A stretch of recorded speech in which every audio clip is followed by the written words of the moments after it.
Hey, this is Hapa. I'm a performance coach for men based here in Sydney, Australia, and I am so excited to bring you a new theme of content to this YouTube channel. That new theme of content is going to be called The Principles of a Wealthy Mind, and there's 5 principles. I'm going to take you through them in subsequent videos. In this video, I'm going to give you an overview to it. What I'm also going to do in this video is just give you an introduction to myself, like who I am, what my background, my experience is, and what qualifies me to talk about this. And I'm also going to share with you my mission for why I'm doing this, because there is no money here. There's no, these are free videos. I truly want to change the wealth dynamic of, I'm going to start with my country, my city, which is Sydney.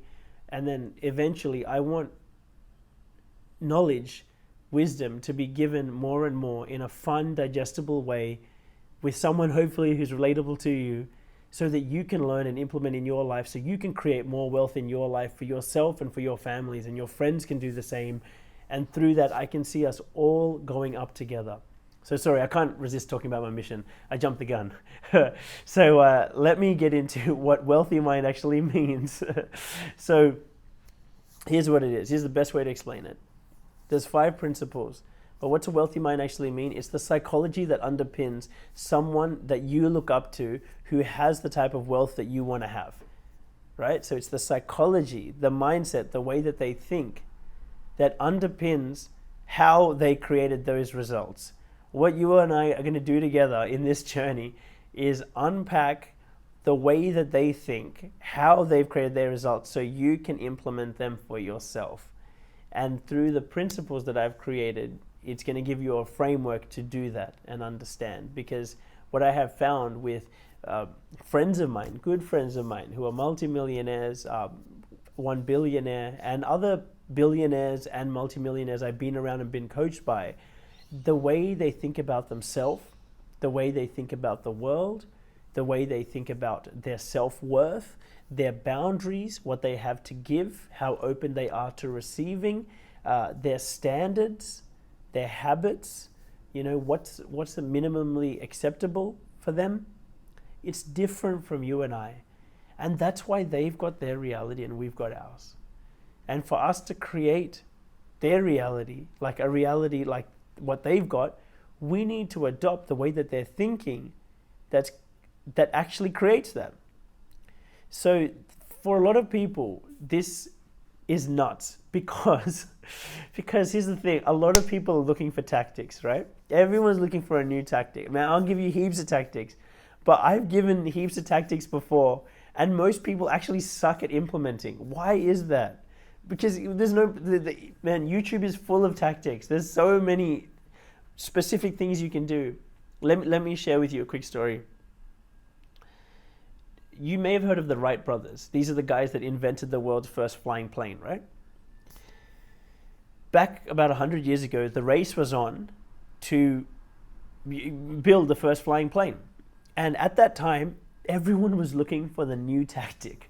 Everyone, in fact, everyone was trying to build, to see how they can put a bigger and bigger and bigger engine onto a basic frame of a plane. Thinking that, man, just with this new thing, suddenly we're going to get a plane that flies, right? That's what everyone was doing. And the Wright brothers came along, and they recognized that these people were trying to put an engine onto a plane that was fundamentally flawed. And so what the Wright brothers did was they were like, hey man, screw the engine. Let's just make a plane that flies, that aerodynamically works and that flies. And that's what they did. They just built a plane without an engine that actually flew. And then when they had built that, they strapped a regular sized engine onto this plane, and there you have it, like the world's first flying plane. And that's the equivalent of this trap that this kind of modern world has tried to pull us into, which is, dude, you just need another tactic. You just need another tactic. Let me sell you some tactics. Dude, let me tell you, if the fundamentals are off, you will know the fundamentals are off if you know plenty, but when it's game time, you don't actually implement. When it's game time, you don't show up like you should show up. You don't show up with the confidence. You don't influence like you should be doing. you don't feel that great about yourself inside, or maybe you have big emotional turmoil. You don't have like a compelling mission that's actually driving you forward and helping you rally people behind you and rally resources behind you. You're still in your own way. That's when the fundamentals are off. Believe me, tactics around execution are super important, and I'm going to explain them too, for sure. But I'm going to give you real tactics. But I'm going to supplement that with actually helping you with real, true fundamentals, which I have developed from not only, so just to give you an overview of my own experience, I have been in leadership roles for the last 15 years, in the Army, in very nice corporate organizations like PwC, Hewlett Packard. I've run my own business now for the last 3 years. And a little bit about my story. When I was 25 years old, I had worked for corporate for 4 years at that point, and I was a project manager. And because of my experience in the Army before that, I was in a fairly senior role for my age. Basically, I was delivering these projects, and I was feeling incredibly unfulfilled with my life, because something by contrast as an experience that I had was that at 21, I had gone to Costa Rica and I built an orphanage there, like a volunteer travel thing. I had built an orphanage there, and as you can imagine, it's super, super, super fulfilling. And so when I entered corporate and I wasn't finding it that fulfilling, at 23 years old, I went to Indonesia and I built a kindergarten there. And so there I was at 25 years old, and I'm like, man,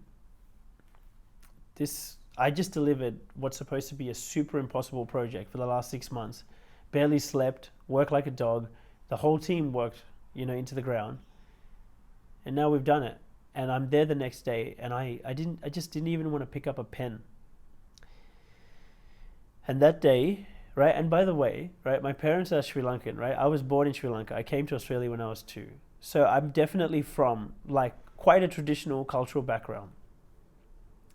And there I was just questioning my entire life, where I was like, hey man, I went to a good school. My parents pushed me so hard to get into a good primary school so I could get into a good high school, so I can get a good degree, so I can get into a good uni, so I could get a good job. And I know the next step is hey, now you got to find a good girl, so then you can have good kids, and then send them to a good school, and then the cycle repeats. And I had gone to this point not happy. And there I was at this job step going, dude, I'm just questioning whether I want to continue on this path, because I don't really feel happy or fulfilled. And so that day I couldn't lift up a pen that whole day after I had delivered that project after 6 months. And I decided, basically, I booked an Airbnb, I booked sick leave to just figure out my life. And at that Airbnb, which I stayed at in the northern beaches for a week by myself, just figuring out my life. When I came back, I'm like, you know what? I'm quitting. I'm quitting corporate. Got to figure out my life. And my parents obviously went absolutely nuts, right? You can imagine, right? They said, yeah. You know what it is, right? It's so far away from what is the traditional path. So my parents went nuts. But basically, and I turned to my friends looking for advice, and my friends didn't know what to say. None of us knew what to say, right? Because it's hey man, this is the path that we all knew. You go to uni, get a good job, blah, blah, blah. So Dim, I don't know what to say to you if you're going off that path, and I understand that, and they're good friends to this day.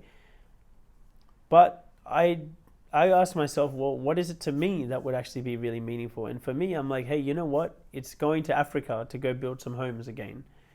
And so that's what I did. I went and I was away for 6 months in total. And during that time, what gave me guidance were these personal development psychology books. It was books like The Way of the Superior Man by David Dieter, Awaken the Giant Within by Tony Robbins, and The Power of Now by Eckhart Tolle. These Think and Grow Rich. There's so many beautiful books out there in this personal development category where they've studied people who have created great success, whether it's in wealth, in fulfillment, in influence, in all these different areas. There's an incredible wealth of knowledge via books that you can get. And I was reading all of them because they were giving me guidance. It was making sense to me. Anyway, I come back after 6 months and I'm a different person because I was like, hey, I've had an experience now where I've really just been trusting myself. I'm stopping listening to everyone else's stress and I'm just trusting myself. And what I did was, and I used to earn 60,000 a year, Australian dollars, 60,000 Australian dollars a year in the lead up to when I left.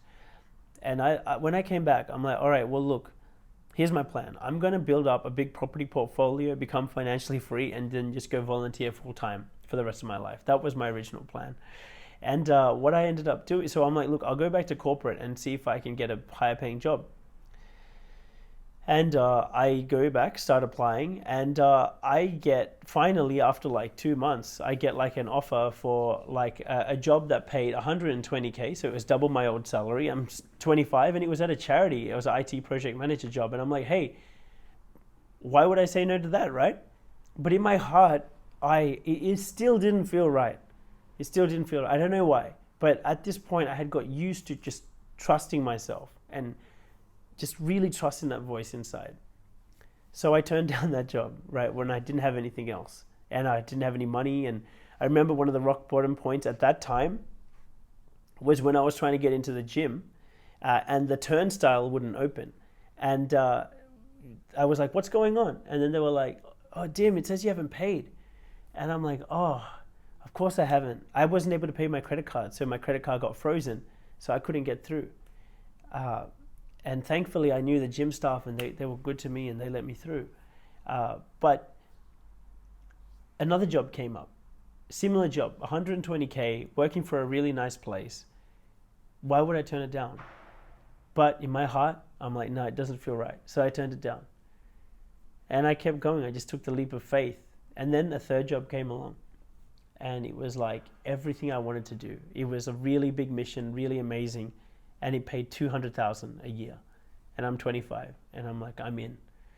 And therein started a new wave of my life where I really was like, man, this personal development stuff, it's really got some legs to it. Like I did what it said in these books, and look, my salary didn't just triple; it more than tripled. It went from 60 grand a year to 200 grand a year, and I'm still 25. I remember walking around the shopping center at 25, knowing that I had. I was making all this money, just going, wow, like, this is weird. This is different, right? And so what I started to do was, because this personal development stuff was really helping, and then I had this dream job that I wanted at PwC, because I'm like, for me, that's like the pinnacle of like working in corporate, if you can get into a company like that. And I basically I just implemented what I was learning in these personal development principles, and it helped me get that job. It was beautiful. And at the time, at the same time, I went on to acquire at the peak 6 investment properties, like over the next 4 years. And there I was at age 29. And what I was also doing over those 4 years was sharing what I learned through personal development and all these lessons on my Instagram. And I started to have young guys coming up to me asking for guidance. And I enjoyed giving it to them. So then at 29, I found myself with like, okay, cool. Well, I've got a bunch of investment properties. I got this nice job, but I feel like I have a greater mission here on earth than just to get properties and go volunteer. Like, I love volunteering, but I wanted to do something more. And I really was recognizing that I was enjoying mentoring and that those boys were getting a lot out of it. So at 29 years old, I decided to leave corporate for good and start a performance coaching business for men full time. And that was 3 years ago. And since then, I've had experiences where, like, I've, $30,000 a month, $20,000 a month, $30,000 a month. I've had the experiences like that as a business owner. I've also had incredibly difficult rock bottom experiences where, because of, business mistakes you make, all your money gets wiped out. And one story I have is that, like, I had $0 basically in my $30 in my account in total in January, I think, of 2019. but I had promised my beautiful girlfriend at the time that I was going to propose to her that year. And I knew that I wanted to get her the ring that she deserved, the ring that she deserved for the rest of our life together, right? And so like, I knew that I wanted to save like, at least like 20 to 30,000 for that, right? And imagine being a business owner going through COVID, where your primary thing is to run retreats, hitting like rock bottom basically, and building from there upwards to the point that you can actually put aside that type of money to propose to your girlfriend. So I've had experiences like that. And not only are these my experiences, but all this time I've been coaching guys. And here's what I realized from especially those early guys from 3 years ago. If you look at them now, a lot of them have had like a minimum of like $20,000 pay rise from the principles that we've taught. There's been guys who had like $100,000 pay rises. There have been guys that I think they weren't millionaires before and they're millionaires now because of new opportunities and new deals that they created. I have guys who, you got equity in businesses, gone from being sales managers to like general managers. And I've also had guys who've just created really happy, fulfilling relationships, which is equally as gorgeous to me. And so through all of this, I was like, what's going on? Like, what is it that I was here to try and teach them, to be at their potential, but it wasn't really about wealth at that time. But then what we realized was the more these guys became leaders and the more they actually were embodying their potential, it makes sense. The more they earned, right? And it wasn't like some quick sales. It was sustainable. It's something they're going to earn more and more and more over time because they keep on learning how to up their own self-worth, increase their sense of mission and what they're here to do, increase their skills of influence, increase their ability to get out of their own way so they can keep growing, increase their emotional resilience and their emotional steadiness, increase the effectiveness with which they execute. And also understand the dynamics of why things are happening the way they're happening. So they're able to be very sustainable with how they're going and understand and learn lessons quickly, fail quickly, learn lessons quickly. These are the type of things that we're going to be covering in these future videos. So this is not, as I said, this is not some cheap tactics. These are like real life-changing, in a way that I'm going to try and deliver them so they feel like tactics, but really what these are life-changing principles that the more you implement them, the better your life will become, not just in terms of money, but in terms of fulfillment as well. So I hope that sounds interesting to you.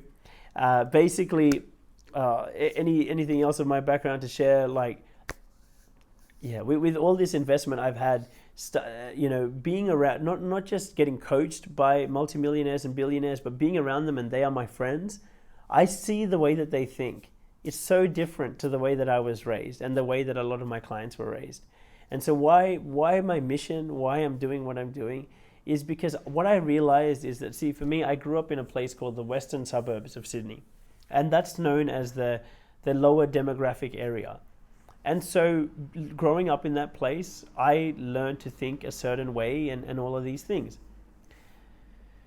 But then also around the age of 25, when I decided I was going to, maybe around the age of 27, when I decided I'm going to start to try my hand at maybe making a little business out of this coaching thing I was doing, an incredible friend of mine, Steve, brought me to a business retreat. And at this business retreat, there were all of these young guys who were there was a guy who was 22, another one 23, 24, and they were making crazy money. One, the 22-year-old, I think he had sold his business for like $2 million. There was a 23-year-old who was making like $80,000 a month, 80,000 Australian dollars a month. For me, like when they were talking about $20,000 a month, that was like, they were talking about $10,000 a month, like it was totally basic, right? And I was like mind blown, like being around these guys. And I was like, man, when I was going through my 20s, no one really was talking about this, like, where the hell have these guys been? And why haven't I found a way to be around these guys? And what I realized was a lot of these guys grew up in just like a different area from me, you know, and they had different types of parents than I did. And basically, through the type of people they grew up around, they kind of learned from osmosis these principles of creating wealth and self-worth and boundaries and all the things that you need to unlock your potential more and become a more influential, impactful, earning person. I realized that they had intrinsically learned these skills from just kind of the roll of the dice of where they grew up and who they got born to. And I realized that the way my parents taught me is a path to help become safe, and that's their job, and they did it. But now that I'm safe, I wanted more than that. Whereas for them, I guess, getting out of Sri Lanka and coming here, like, that was enough. That's their wealth, you know. And I'm the child of those parents, so I'm just as ambitious as they were, right?